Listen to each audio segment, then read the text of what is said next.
Ang dating senador, and secretary, lahat na yata na hawakan mo. Mar Rojas, nandito po. Baka hindi niyo po alam. Alam niyo po, kami ni Mar, matagal na po kaming magkaibigan. At kahit na hindi kami magkapanig kuminsan sa politika, matagal kaming nagsama sa New York. At sana naman habang nandito siya, hindi na niya kinikwento yung mga nangyari sa amin nung nasa New York kami dahil bachelor pa po kami at marami kaming mga adventure na magkasama. Ibig ko pong ipaabot sa inyo na bago pa man kayo dumating ay nagbubulong-bulungan ang mga recipients ng inyong bigas. Nagsasabi sila na sa tanang buhay nila ang ngayon sila makakatikim ng bigas na kasing bango ng presidente ng Pilipinas.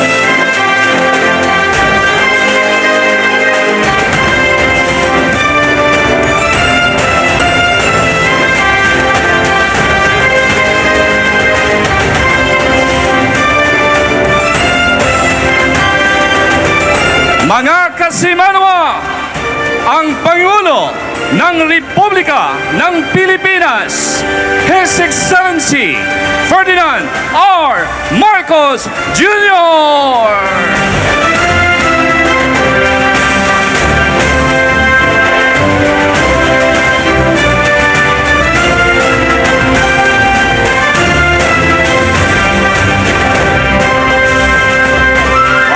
Sa inyo tanan, subong nga aga, pagapangunahan sa aton pinalanggang na presidente ang pagpanagtag sang bugas para sa aton mga kasimanwa diri sa probinsya sang Capiz.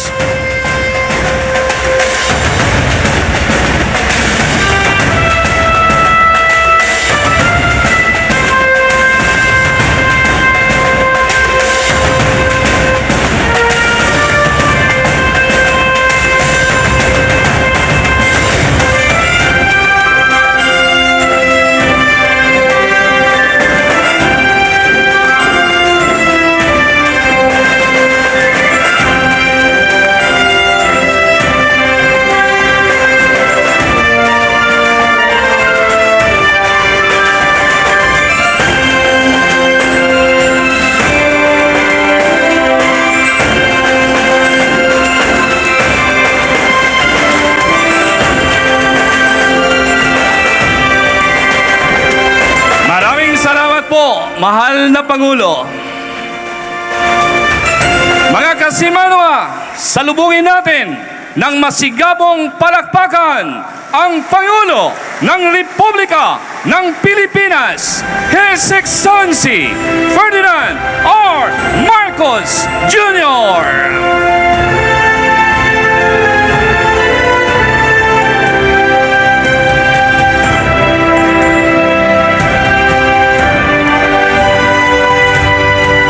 Maaari na po tayong umupo.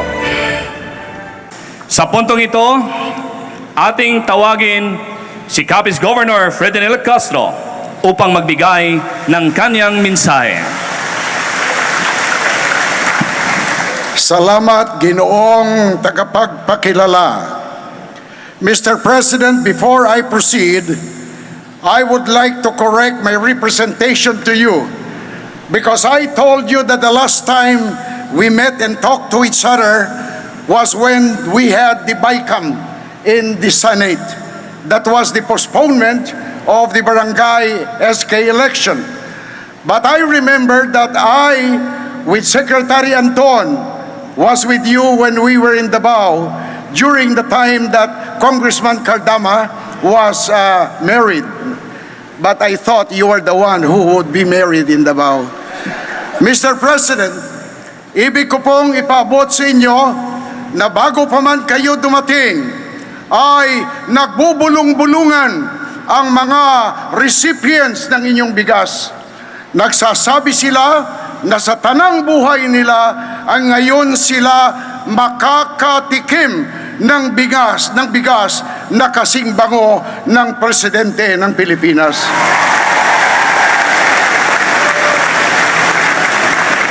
Ang kinakatakutan ko, mahal na Pangulo, ay baka maamoy nila ang bigas na iyong ibibigay sa kanila at pagkatapos, dahil ang pagkakalam ko, ang bigas na ito ay kanilang matatanggap dahil sa red tide. At ang kinatatakot ko, mahal na Pangulo, ay baka magdasal ang mga ito na araw-araw ay may red tide sa Capiz.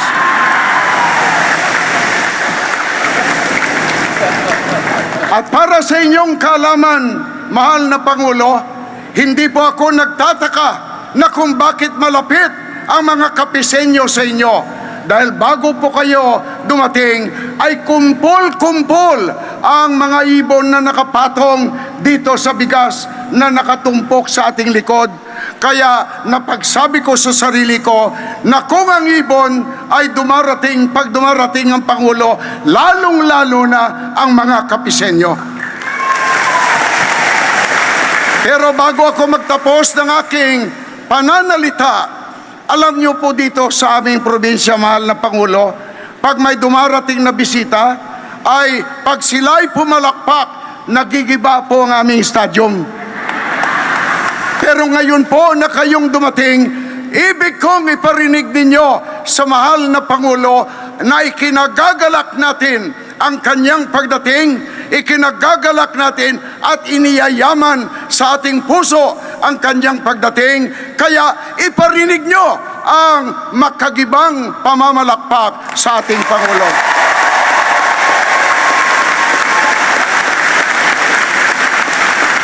Mahal na Pangulo, hindi lang po yun palakpak, may dalang sigaw pa po yun.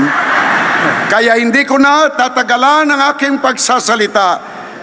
Iyayaman po namin, mahal na Pangulo, ang inyong pagdating dito at amin pong isa sa puso na merong Pangulo ang Pilipinas na may nakakarinig sa amin at may nakakakita sa amin. Mabuhay ang Pangulong Ferdinand Marcos Jr.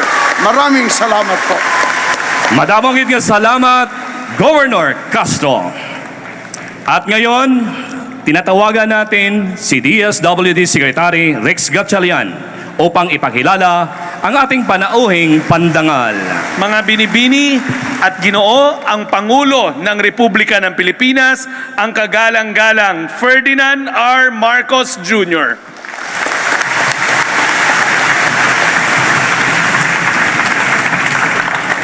Maraming salamat kay Secretary Rex Gatchalian sa iyong pagpakilala. At batiin ang ating ama ng probinsya ng Capiz, ang ating matagal ng kaibigan. Ngayon naninibago ako, tawagin kang Governor. Governor Fred Castro, makasama po kami sa Kongreso. Ako pasok labas, sa naman tumagal sa Kongreso.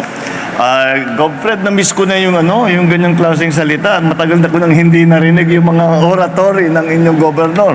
Kaya naman sumikat siya sa House at ngayon sumisikat siya dito sa Capiz dahil nakita naman ninyo kung makapagsalita talagang nakaka-inspire. Tayong lahat ay na-inspire sa kanyang talumpati.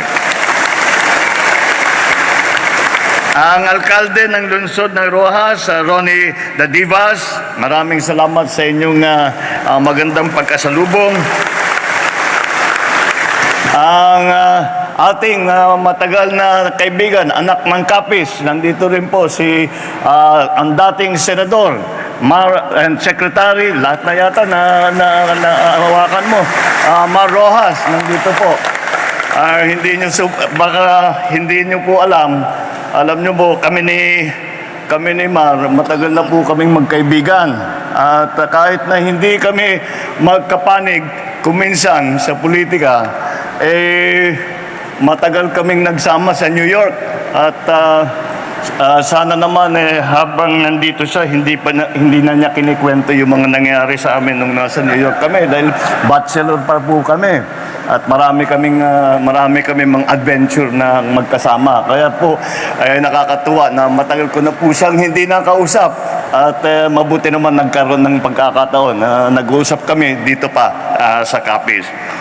Ang mga benepisyaryo natin, ang pinakamahalaga na grupo na nandito ngayong araw na ito, mga benepisyaryo para ng mga 4Ps na ibibigyan natin at ibibigay natin itong mga ating nakuhang bigas, mga kasama na lingkod bayan, mga minamahal kong kababayan, magandang umaga po sa inyo lahat.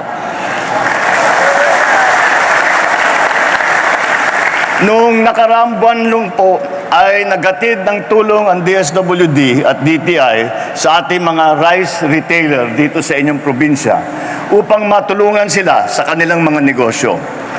Dumayo po ulit kami dito ngayon upang personal na maghatid ng libreng bigas sa mga minamahal nating kapisnon upang makabawas sa inyong alalahanin sa pagkain. Muli na naman po kaming nagsasanib puwersa kasama po ang iba't ibang ahensya ng pamahalaan tulad ng DA, DSWD, DOLE, DOH, TESDA, CHED, Philippine Coconut Authority, Philippine Crop Insurance Corporation, Agricultural Training Institute upang muling ilapit sa inyo ang kanilang mga serbisyo. Naway masulit po ninyo ang pagtitipong ito sapagkat ito po ay para talaga sa inyo. Ngayong 2023, mahigit 10,000 benepisyaryo mula sa inyong lalawigan ang nakatakdang makatanggap ng tulong pinansyal sa ilalim ng Rice Farmers Financial Assistance Program o yung RFFA.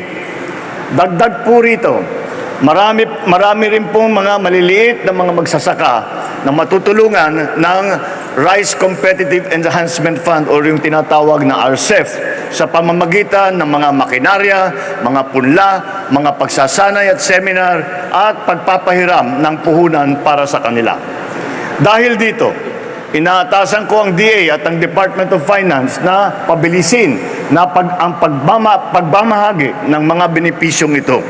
Umpisa pa lang po ito sa mga hakbangin ng gobyerno upang mapaunlad ang buhay ng mga Pilipino.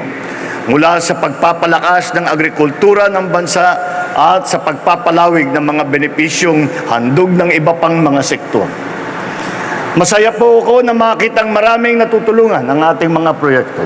Ibig sabihin lamang po nito ay tama ang tinutungo ng ating direksyon para sa pamumuno. Ang hiling ko lamang po ay lalo ninyong pag-ibayuhin ang inyong sipag at tiyaga upang sa gayon ay mapabuti ninyo ang inyong buhay at makatulong sa ibang mga Pilipinong kailangan din ng kaagapay. Higit sa lahat, makilahok sa pagbabantay sa ating lipunan. Marami po rin po tayong malaking nakakapanloloko ng kapwa.